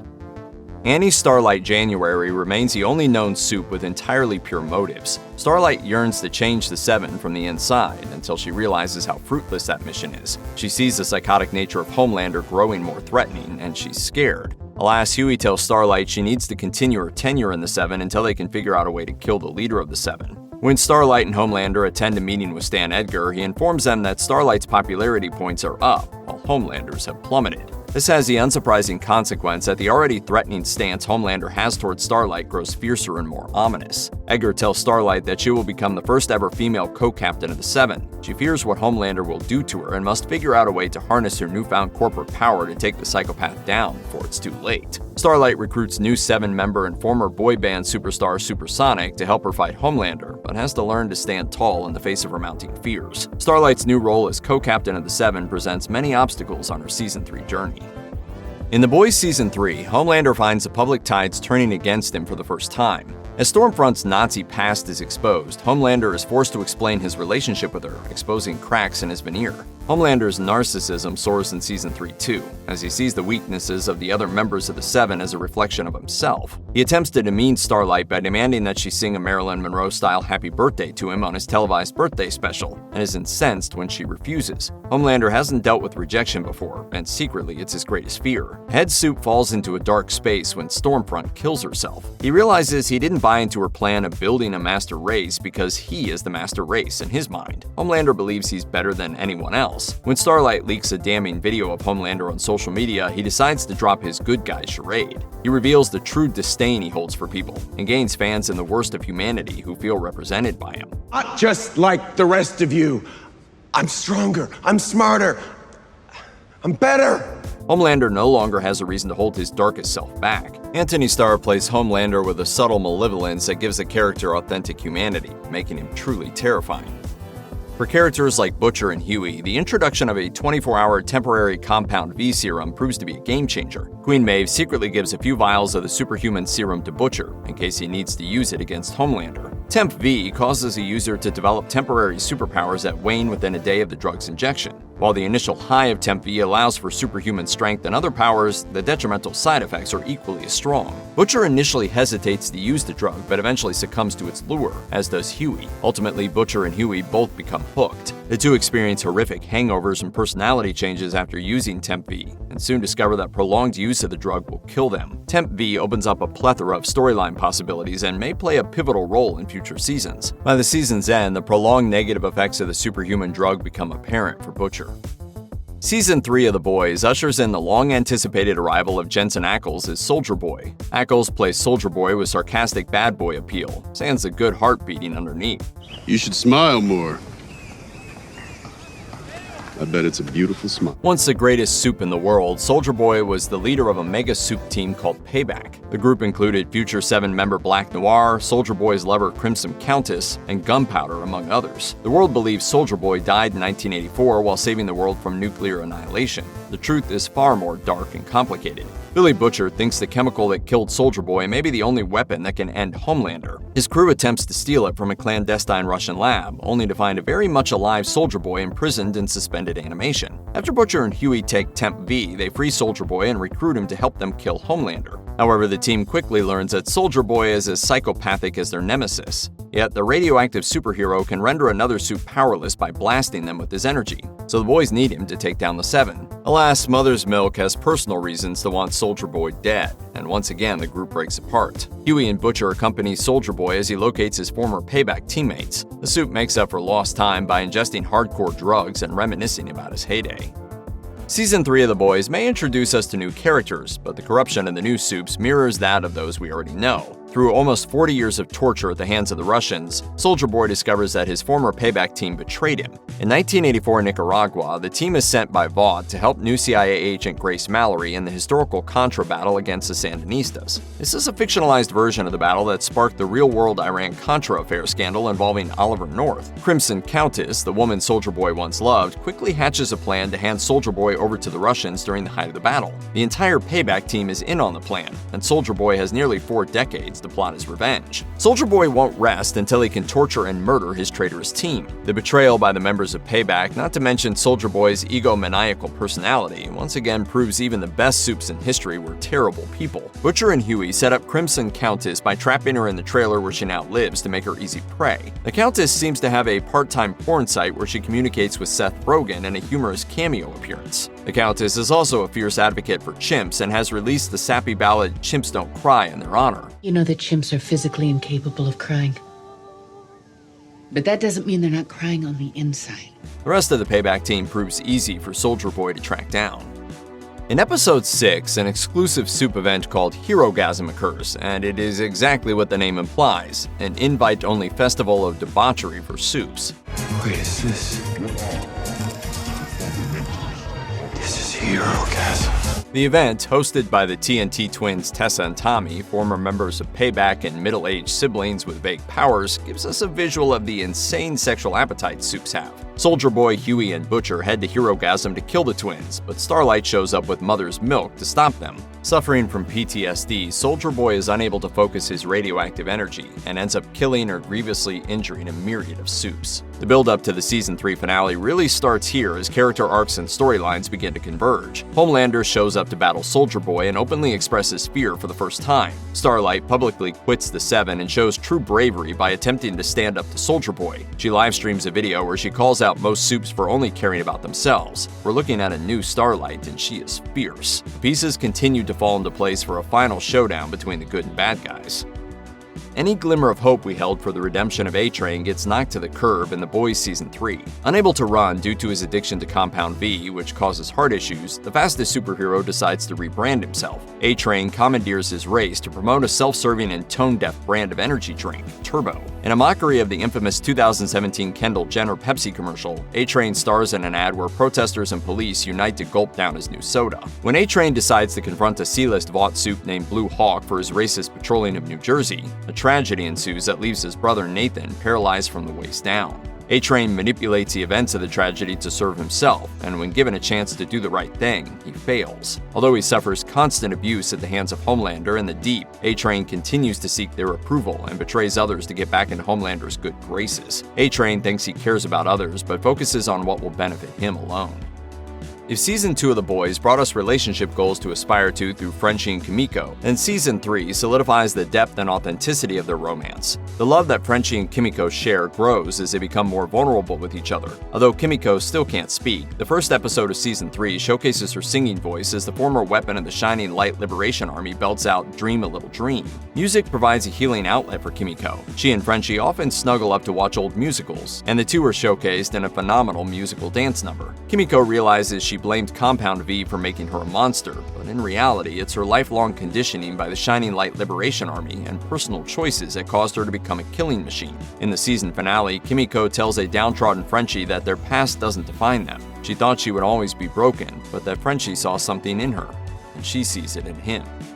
In Season 2 of The Boys, Billy Butcher does everything within his power to protect his ex-wife Becca and her young son Ryan Butcher from Homelander. When he finally unlocks his powers at the end of Season 2, Ryan shows his first signs of superpowers with a tragic ending. After that devastating event, Butcher stows Ryan away with ex-CIA Deputy Director Grace Mallory. However, Homelander finally finds them and tells his son that he loves him unconditionally. The leader of the Seven even means it, as much as Homelander can love someone other than himself. Ryan has longed to hear those words from Butcher, but Homelander will suffice. Dad, I want to go. Ryan's loyalty to his dad grows in the final episode of The Boys Season 3. He sees Butcher and his friends as the enemy. After the showdown with Soldier Boy, Ryan leaves with Homelander, and his psychotic grin in the last scene of the season finale does not bode well for his future. The last action-packed scene of The Boys Season 3 takes place in Vought Tower, the home of the Seven. Everything has led to this showdown, and it's epic. Soldier Boy gets the edge on Homelander, but when Ryan intercedes, he turns his sights on the boy. Butcher will still do anything to protect Ryan and can't let Soldier Boy hurt him. For a singular moment, Butcher and Homelander join forces against the mega superhero. Ultimately, though, it's Maeve who sacrifices herself in the fight. Homelander and Ryan fly away, but there is little closure in the aftermath of the battle. Both villainous soups survive the showdown, leaving future storylines wide open. The Boy still feels as timely and politically resonant as ever. The ending of Season 3 sets up the possibility for another season, but we'll just have to tune in to Vought News Network to find out what comes next. That is definitely gonna go. Makeup or something more? Fans couldn't help but notice that Starlight looked a little different in the trailer for The Boys Season 4. Show business can be a very shallow place. While male actors often face unrealistic body expectations and scathing commentary on their looks, toxic fandoms always seem to take things up a notch when it comes to female stars. One of the latest victims of this treatment is Erin Moriarty, who plays Starlight on Prime Video's immensely popular superhero satire series The Boys. In a since-deleted Instagram post in January 2024, Moriarty posted several snaps that immediately caused people to jump to the conclusion that she'd had plastic surgery, specifically Megyn Kelly. During a January episode of The Megyn Kelly Show, Kelly made some pretty insulting comments about Moriarty's look and mental state. She assumed that Moriarty had had plastic surgery done and started bashing what she perceived the result to be. She's got the Kim Kardashian lips. She's made her nose so skinny, it looks like a pencil now. During the segment, she compared that photo with a different image of Moriarty to drive her point home. She's got like what appear to me to be cheek implants. You know, you like huge, the cheekbones are like out to here. Kelly continued further with the Kim Kardashian comparisons before targeting Moriarty's mental health. I find it like a sign of mental illness. It's extremely upsetting. After Kelly's comments, Moriarty responded to the host's claims in a lengthy Instagram post, where she addressed the accusations and also spoke about the level of bullying she's been facing on social media, writing, "I saw the comments scathing enough to just turn my comments off, but this is becoming harassment." The actor also announced that she was taking an indefinite hiatus from social media, but would be leaving her Instagram active so that her statement could remain up as her final word on the subject. Though Kelly claimed that the before and after pictures of Moriarty were both relatively recent, the Boys star explicitly refuted that. The 29-year-old actor said that while the after photo was indeed a recent one from her Instagram, the before picture was around 10 years old. In fact, it was taken at the 2016 premiere of the movie Captain Fantastic. Moriarty also said that she'd had a lot of contouring done the day she took the Instagram photo. She further explained that she was happy with her appearance in the photo and thought that she looked good, despite being tired, writing, "I remember leaving and feeling pretty. I came running to the makeup artists and I showed up in tears after what had happened that day. I left feeling better simply because I felt like they had reduced my lack of sleep and worked their magic wands." Thankfully, Moriarty has since returned to social media after the brief hiatus, but clearly all the negativity had an impact. She further said, "There is no excuse for these horrific allegations. The verbal abuse that I have had to delete and genuinely false information that is being used to perpetuate a message that is exhibitionist feminism." Unfortunately, Kelly isn't the only person who's pointed out Moriarty's appearance. When the trailer for Season 4 of The Boys dropped in May 2024, social media again lit up with plastic surgery rumors. One person wrote on Reddit, "What happened to Starlight's face?" Another person replied, "It's just sad how insecure Hollywood can make actors, actresses, that they spend a ton of money to modify their body to fit beauty standards, but they actually just make themselves look worse. Moriarty hasn't said anything in response to this latest wave of rumors, and frankly, shouldn't have to. Fans can expect to see Moriarty return as Starlight when The Boys comes back for its 4th season. From Pepsi references to supernatural reunions to Billy Butcher's secret love for his dog Terror, there is no end to the incredibly detailed Easter eggs hidden all throughout Amazon Prime's hit show. But only true fans notice these things from Season 3 of The Boys. In Season 3, the boys find themselves going up against an all-new suit, Soldier Boy. Technically, Soldier Boy isn't new to the superhero gang. He's the first powered-up living weapon Vought created, and he's been a part of the company for a long time. According to the Vought-approved version of his biography, his service in World War II included storming the beaches on D-Day, and he continued working with Vought into the Vietnam War. Like Homelander, Soldier Boy has incredible strength and impenetrable skin. He also doesn't seem to age and has more than a handful of personality quirks, like compulsive marijuana smoking or casually homicidal tendencies, to cite 2 examples. It makes him a profoundly unreliable hero. Soldier Boy reportedly died in the 1980s. At the beginning of the season, Butcher is investigating how the seemingly unbeatable Soldier Boy was finally defeated. Maeve helps Butcher's investigation as her own form of rebellion against Vought, and the intel she gives him in the first episode of the season also includes a hint at Soldier Boy's real personality. Maeve gives Butcher a file on Soldier Boy which prominently features the name Raymond L.S. Patriarca. It's not clear whether Soldier Boy is this universe's version of the real-world Rhode Island mobster, or if Soldier Boy worked for him as a member of the La Cosa Nostra gang. But the file definitely shows us that Soldier Boy was in jail when Vought discovered him. Despite his unsavory past, Vought still decided to give him powers. It turns out Vaught's penchant for creating ill-behaved superhumans goes back to the very beginning of its history.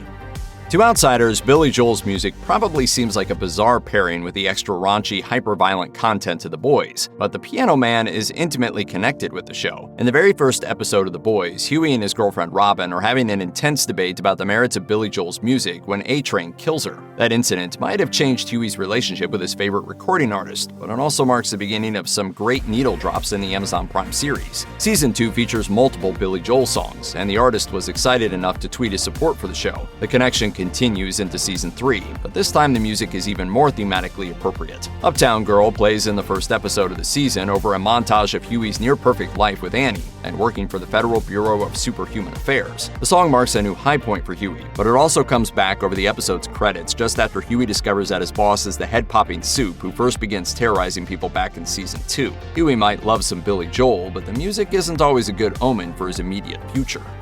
Most of the time, Billy Butcher comes across as cold, calculating, and heartless, but every so often there's a small hint indicating that Butcher has a softer side. In the Boys comics, Butcher's dog Terror is a regular member of the team. Butcher's affection for the bulldog shows he does have some capacity to care for something other than himself. He simply chooses to do so in an extremely selective, terror-specific capacity. Butcher's fur baby has a small role in Season 2, but for the most part, TV audiences have missed out on that part of Butcher's life. That's probably because, as showrunner, Eric Kripke knows how difficult it is to work with animals. Ultimately, having Terror join the boys on their misadventures regularly turned out to be too much of a hassle. While Terror might not be helping in the effort to bring down Homelander in Season 3, he isn't absent from the show entirely. This season sees Butcher spruce up his kitchen counter at home with a cookie jar that looks identical to Terror. Beneath that tough exterior, Butcher is a softie when it comes to dogs.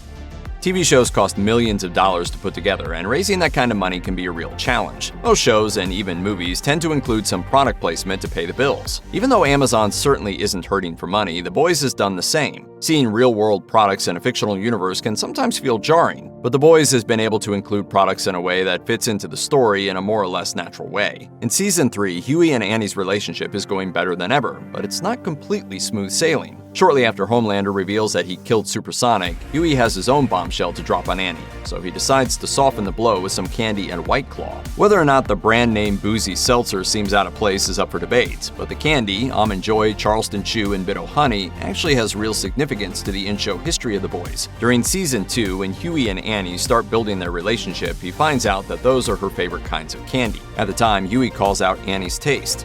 Those are the 3 worst candy bars in the history of candy. Clearly, he's filed away the information for later use.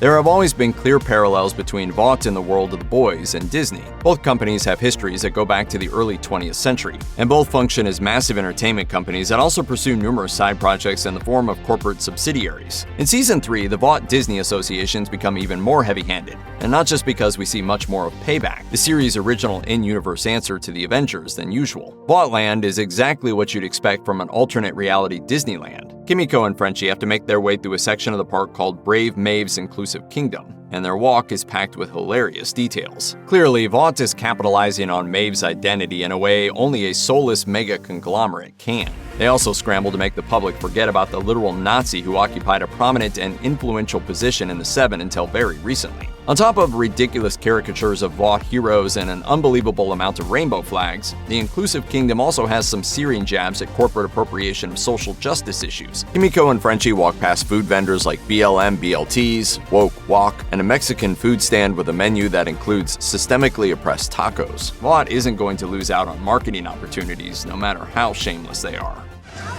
Truly, there is no good here. The relationship between Homelander and Vought executive Madeline Stillwell was a major focus of the first season of The Boys, which premiered in 2019. Homelander's jealousy of Madeline's son became a huge point of conflict for the two of them, right up until Homelander burned a hole in Madeline's head in the season finale. In the years since that dramatic moment, the ultimate fate of Madeline's son Teddy has been a mystery, but Season 3 quietly reveals that Teddy is alive and well. Huey's investigation of his boss Victoria Newman leads him to the Red River Institute. The institute operates as a home for young Supes whose parents either abandoned them or died in a Powers-related accident. When Huey arrives at Red River, he pretends that he and Annie are interested in adopting a child so he can get a closer look at what's happening behind the scenes. Well, Samir is South Asian. That is very hot right now. In one of the Institute's classrooms, Huey has a brief interaction with a young teleporting boy who turns out to be little Teddy. The season doesn't reveal how Teddy became a Supe, but the reveal has some believing that Teddy is actually Homelander's son. We'll have to wait until Season 4 for more details. Soldier Boy's history with Vought goes all the way back to the company's earliest days. He's been out of the picture since the 80s, but he has intimate knowledge of the first several decades of Vaught's roster of Supes, and also made an outsized impact on Supe culture. As Soldier Boy reveals, he's the founder of the annual Herogasm event. When he discovers that Herogasm is still running almost 4 decades after his apparent death, he clearly takes a little bit of pride in its longevity. Soldier Boy brags about his history with Herogasm to Huey and Butcher, and in doing so, he also reveals a shocking detail about his history with Stormfront. He tells the others that he created the first Herogasm alongside her, but calls her by a telling name. I founded it in '52. Me and this other Supe, Liberty. Man, was she a firecracker. Season 2 of The Boys revealed that Stormfront was once called Liberty before Vought forced her to undergo a rebranding. Neither Huey nor Butcher tells Soldier Boy what became of his old friend, and as far as we know, he doesn't discover Liberty's fate for himself before the end of Season 3. Considering Homelander's intimate history with Stormfront, maybe it's better for everyone if this truth remains buried. Before working on The Boys, showrunner Eric Kripke was the mastermind behind another wildly successful TV series. Supernatural ran for well over 300 episodes on the CW, launched the career of Jensen Ackles, and inspired a prequel series called The Winchesters. Season 3 of The Boys sees Ackles join the show as Soldier Boy, but he isn't the only Supernatural alumnus who's part of the Amazon Prime series. In addition to Ackles, this season of The Boys also includes appearances from other Supernatural actors. Gatlin Griffith plays Gunpowder in flashback sequences this season, and he previously appeared as Jesse Turner in the Supernatural episode I Believe the Children Are Our Future. The season also reintroduces Jim Beaver as presidential candidate Robert Singer. Beaver played the character Bobby Singer on Supernatural, and both characters grew up in South Dakota. Dakota Bob, as he's called by some in The Boys, could become even more important in Season 4. The Boys is loaded with social and political satire, but the show's main characters are so caught up in their battle against Vought and the Supes that they hardly ever have time to stop and directly address issues that also exist in our world. A-Train and Blue Hawk provide an exception to this rule in Season 3 by offering their perspectives on police brutality and systemic racism. However, dipping into the discourse of current events doesn't pan out so hot for either of them. Despite the prominence of Supes in this universe, there's plenty of overlap between the political history of The Boys and our own. Some background details in Season 3 can help help fans better understand how one character in particular relates to some of the most important issues in recent history. MM's apartment becomes a regular hangout for the characters this season, and in addition to meticulously cleaning the place, MM has also decorated it with political memorabilia. Hanging above his TV is a "Move On Over" or "We'll Move On Over You" sign that was adopted by the Black Panthers in the 1960s. In shots of MM's entryway, fans can spot a framed picture of President Barack Obama hung above a "Vote Huey Newton" poster. MM himself is much too young to have been a member of the Black Panthers, but it's not a stretch to imagine that his father had time to participate in the movement in between his legal battles with Vought and Soldier Boy. When it comes to attention to detail, The Boys goes above and beyond most other shows. It's not just that The Boys is filled with references to other series or small details about the history of its world. The team behind Amazon's series also takes care to accurately recreate the feel of ridiculous commercials and cable news segments. They also never miss an opportunity to sneak in a joke, which means that anytime a news segment is on screen, the ticker at the bottom of the screen is running with some hilarious detail. In Season 3, the trend of ticker jokes begins in the very first episode. The news is covering a group of Stormfront sympathizers who call themselves Storm Chasers. The ticker at the bottom explains that some Storm Chasers have gathered to await the return of JFK Jr. It's something some real-life conspiracy theorists believed would happen back in 2021. They were disappointed when the assassinated president and his deceased son never showed. The news ticker jokes in The Boys are almost always poking fun at some real-life figure or group. In the Season 3 finale, a news ticker takes a jab at Texas Senator Ted Cruz. It says that Cruz was caught trying to leave a hotel without paying for the pornography that he ordered in his room. It's those kinds of small details that make The Boys spectacular to watch again and again. You might think The Boys is put together like a lot of other superhero shows. Green screen, CGI, an army of effects artists, and it is. But we're fairly certain the effects crew on Smallville never asked for a blood-covered dick the size of a small house. Homelander and Queen Maeve's first scene shows them flexing their might in the same way you might see in a Marvel project. But unlike every single ugly-ass frame of Quantum Mania, I feel like I'm hugging Godzilla. the scene actually utilizes practical effects to accompany the CGI. You better believe this is a call-out, Kevin. The scene of Queen Maeve going stiff to stop an armored truck was mostly made with practical effects. The crew used wires to drag the truck into a big metal pole, instead of, driving a car into their actress. They also captured a shot of Dominique McElligott jumping in front of a green screen. The two were then combined to make it look like she was the one turning the truck into tinfoil. To make it look like Queen Maeve was actually inside the truck as debris flew around her, the team built a special set. The whole rig was on wheels, allowing it to be moved around the actress as a fan blew on it. Once everything was put together and debris was added with CGI, the sequence looked less like vehicular manslaughter and more like a superhero doing her job. In real-life New York, standing on the edge of a curb means that you might get hit by a cyclist or the corner of a bus. In the New York of The Boys, it means you might be instantly vaporized by a speedster high on super drugs, so it's more like LA.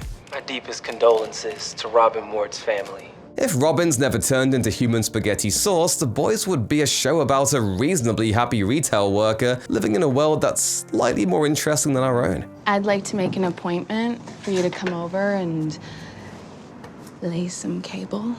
In order to get a beautifully dynamic look at the worst day of Huey's life, the scene was filmed in front of a green screen with a phantom high-speed camera at about 500 frames per second. For non-film geeks, that's real slow. The crew positioned the camera on a big robotic arm so they could move the camera quickly enough to get the perfect shot of actor Jack Quaid looking like he's front row at a Gwar concert. Visual effects supervisor Stephen Fleet told VFX Voice, "What you're seeing there when it's rounding around Huey is 1 second of time being slowed down." As for Robin's disintegrated body and the blood splattered on Huey, the team made a valiant effort to use practical effects. Kevin Feige! But the result didn't quite look the way they wanted. They ended up using CGI rather than dumping a bucket of blood on Quaid like he'd just been crowned prom queen. That meant that the final decision the team made was exactly what the Reign of Gore should look like, as Fleet put it. How much of Robin do we see? How much of her guts do we see? How much blood do we see? What's the trajectory? It became about the storytelling. So basically the VFX team behind The Boys is Dexter Morgan. Look at the blood spatter, look at the patterns. It tells a story. Fleet also admitted, there's probably more blood than a real human would have, but it would be a lot less interesting if it was a real situation. Well, yeah, if it was a real situation, Huey would just be stuck with recurring nightmares and lifelong therapy bills. As the defender of the seas and a bootleg Aquaman, the Deep loves all the animals that call the water their home. He really loves them, like biblically speaking. Despite his best efforts though, the Deep's relationships often end in tragedy. He's watched several of his marine buddies die in horrific fashion, like that time in season 3 when Homelander forced him to eat his octopus buddy Tim. Wasn't that delicious? Before that though, the Deep made a splash in season 1 when he got his dolphin lover killed during a botched aquarium escape. Dolphins are the ocean's assholes in general, but this one in particular was kind of a sex pest. Okay. If I just touch it, will you shut up? When the cops surround the Deep's truck, he hits the brakes, flinging the horny mammal through the windshield like it's an aquatic Final Destination. A passing truck then finishes the job by notching what might be the first recorded case of dolphin roadkill. Since production didn't have a bunch of disposable dolphins lying around, what are they, SeaWorld? The boys used the next best thing, puppets and CGI. For the crash, the team built a green dolphin doll, as well as a special device to throw it into traffic like a giant batting cage for sea life, as Stephen Fleet put it. It was kind of one of those funny nights in visual effects. You know, you're working until 5 in the morning, launching green dolphins out of a car. Been there, Stephen. Been there. Soho VFX later replaced the Green Dolphin with a CG version that looked more like the real deal and a lot less nerfy. Fleet added, they also came up with the idea of him flopping on the ground before the truck hits him. Those little details make it great. Oh, this isn't domestic abuse, this is hilarious! Despite being invisible and getting killed off pretty early, the super cool Translucent makes a memorable impression. He mainly uses his power to be perhaps the world's most successful pervert. But he's also capable of stripping down for the ultimate sneak attack. Naked and unafraid, Translucent ambushes Huey at work. But after throwing out a few cheap shots, he's interrupted by Billy Butcher's speeding car. Butcher and Translucent engage in a bloody fistfight until Huey exploits the soup's shocking weakness. No, literally being shocked. The shot of Butcher ramming into the store required a duplicate set that the stunt coordinator rigged, complete with its own rail system and camera. Both were linked to a green wrecking ball on wires that was later edited out and replaced with Butcher's car. The setup was motion controlled so the team could repeat the movement, destroying the store as many times as they needed to until they got the perfect shot. Invisible actors are notoriously hard to find. Was Kevin Bacon unavailable? So Butcher and Translucent's fistfight was filmed in multiple parts with some classic movie magic. First, they had to act out the choreographed fight with a stunt double in a mocap suit, who was later erased. After that, the actor repeated the entire fight by himself. I'm not supposed to talk about what that reminds me of. What the hell are you doing? As the brawl continues, Translucent ends up partially visible when Butcher spits blood on him. The team used a stunt double as an animation reference for the blood spatter, and also for when Translucent takes an electric shock straight to the ass. It would have taken me forever to work that one out. I don't think it's controversial to say that Homelander is kind of a dick. He's a toxic co-worker, a crappy dad, and he likes milk in all the wrong ways. Gross. He's also a homicidal maniac, but to the Vought Corporation, he's an important asset. Synergy! At the end of the first episode of The Boys, any possibility of Homelander being a crusader of justice goes down in flames when he assassinates the mayor of Baltimore and his son in their plane with his laser vision. To create this shocking scene, the crew filmed Homelander actor Anthony Starr hanging from wires in front of a green screen, then combined that footage with CGI to create the final effect. This technique also applies to basically every big-budget superhero movie ever made. You'll believe a man can fly and brutally murder a child. Homelander uses his laser eyes throughout the show to do everything from kill in cold blood to heat up his milk. And it was during the production of this particular scene that the visual effects team refined the look of his most memorable superpower. Stephen Fleet told Befores and Afters, there's also a lot of subtlety and a lot of breakup in those lasers that make them slightly unique from your average CG laser eye gag, and they play into his character. They say you can tell a lot about a person from their eyes. If they're glowing red, it probably means they're about to kill you. Well, hug your kids, right? Because you never know what might happen. Every superhero story needs to escalate in the sequel, except Ant-Man, apparently. I really want like a lime. Right? So in season 2 of The Boys, the Deep goes from flinging a dolphin to riding a whale. As is tradition though, his animal companions always meet unfortunate ends. And poor Lucy is no exception. She takes a speedboat straight to the side, covering everyone around her in tons of blood and guts. Like that party in Blade, except way less singing and dancing. Gross. The shocking moment was conceptualized by writer Craig Rosenberg, who fought to bring it to the screen. Showrunner Eric Kripke told Entertainment Weekly, "I think he specifically wanted to top the dolphin. I was initially reluctant, but he argued that there are only so many more times the Deep can kill marine life through his sheer incompetence. The Deep rides Lucy into the path of the boys' speedboat, hoping to force them to stop. Unfortunately, Butcher decides to speed up instead of slowing down, impaling the whale and knocking the Deep out cold." No, don't floor it! Okay, floor it! As the visual effects team told Variety, the boat was pulled on a rail by a string into a model version of Lucy. Meanwhile, her entrails exploded out of cannons, spraying 150 gallons of fake blood onto several stunt doubles, like that party in Wednesday, except way less singing and dancing. Gross. The entire set was built by hand over the course of 5 months, with numerous crew members taking the time to painstakingly recreate a disemboweled whale carcass. Promise we'll harvest your blood and donate them to the VFX supervisor Stephen Fleet revealed that there's only one blue screen shot in the entire sequence, and it's when the Deep is on the whale. Much like Aquaman is the king of Atlantis, the Deep is the king of getting aquatic mammals vaporized by vehicles. Have you ever had a migraine so bad it felt like your head was gonna explode? For some unlucky government officials in Season 2, that nightmare becomes a messy reality, starting with CIA Deputy Director Susan Raynor. During a congressional hearing about Compound V, it's not long before skulls start popping, scanner style. C-SPAN is finally must-see TV! Speaking with Corridor Crew, Stephen Fleet revealed that much of the head explosion effect was developed in Season 1, when Translucent was taken out by a C4 suppository. A what now? After that was designed, he got tipped off that there would be plenty more head explosions to come in future episodes. His technique required what the VFX team referred to as a blood lollipop. Gross. Which doubles as the actor's head and is used to drench anyone near the victim with fake blood. The computer graphics team then made a cranium model, filling in the larger chunks of brain and bone as they fly in multiple directions. Okay, someone else is doing the next boys video. Finally, the beheaded CGI body is given what Fleet calls the necklace, the meaty flap of skin that remains on the body. He bragged, "This is one of my proudest accomplishments of Season 2 from a supervision standpoint." It's okay.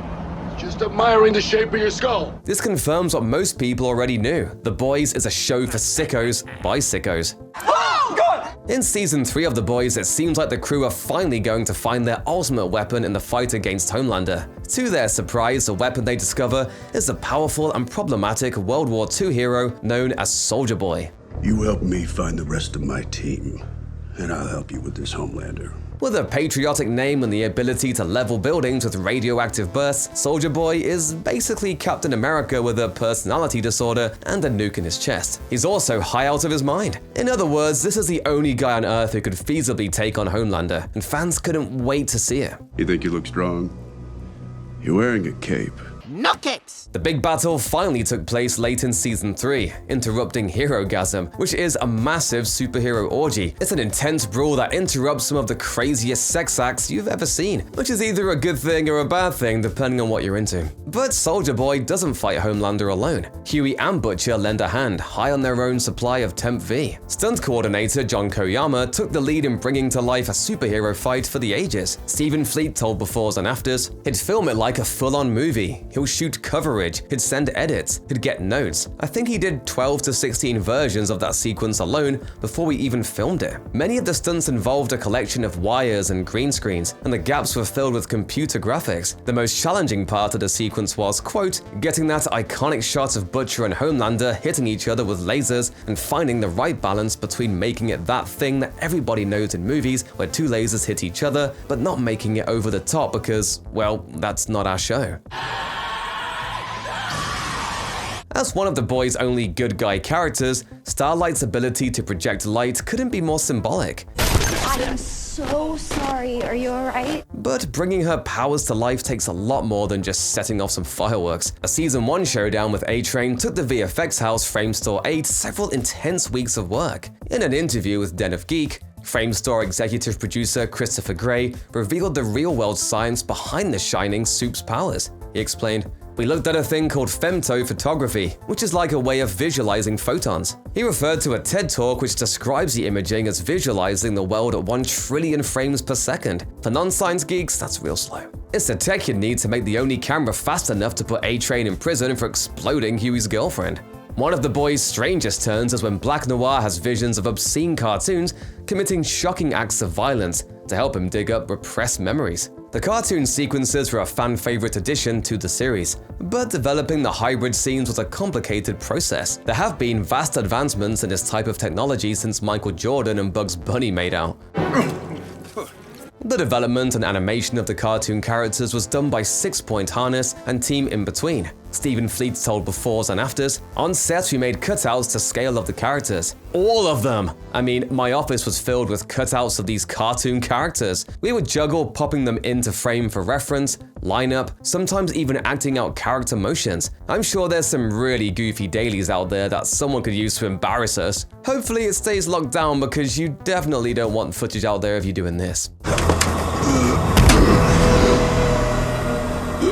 You motherfucker. Behind the scenes, it turns out that making a fake version of the Avengers looks a lot like making the real version of the Avengers, or at least last-minute reshoots against a green screen in an airplane hangar. Kevin Feige! A subplot featured throughout Season 2 of The Boys is the development of a big crossover movie, Dawn of the Seven. The in-universe flick even received a real-world trailer, debuting as a meta-teaser for Season 3 of The Boys. VFX studio Rising Sun Pictures revealed much of the work that went into making this mock movie with a special making-of breakdown. Filming was completed on practical sets designed to simulate a city in ruins, including a broken-down bus and the standard concrete rubble that every superhero movie is legally obligated to have. A green screen was used to add in the apocalyptic background showing Vought Tower up in smoke. The end result somehow looks better than the Snyder Cut.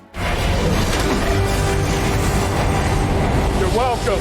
Let's talk about the giant penis. Okay, maybe it's not giant, but perspective is everything, right fellas? The last scene we're talking about is pretty unforgettable. No matter how hard you try to erase it from your mind, it's not going anywhere. In the Season 3 premiere called Payback, a size-shrinking soup named Termite shrinks down so small that his entire body can fit on the head of a pin, or the tip of a... We're not allowed to show it, and we can barely even say it, so just read between the lines. So, Termite shrinks down for a trip into his partner's love tunnel. But while he's giving his mate the old reverse kidney stone, he accidentally sneezes and shoots back to normal size. For his boyfriend, this is nothing short of the apocalypse. Termite is left shocked and covered from head to toe in blood. The craziest thing about this scene might be where they got the idea. Turns out the writers saw all those memes about Ant-Man beating Thanos by crawling up his butt to go big mode. You hear that, internet? This was literally your fault. What's funnier than this scene is what the set looked like when they shot it, using a mix of practical effects, Kevin, and CGI. The props that Termite uses needed to be supersized, including the tube he climbs inside. In an interview with Befores and Afters, VFX supervisor Stephen Fleet revealed, "The arts department built a practical penis entrance set, an 11-foot-high, 30-foot-longish representation of the penis. The practical entrance was key for the performer to do his fantastic and very real swan dive. One of the biggest challenges for the team turned out to be the climactic explosion. They used CGI for the big moment, though a blood bag was also used for reference. But honestly, they could have done it any way they liked. No one knows what this is supposed to look like. It's never happened before, right? Don't answer that. I don't want to know.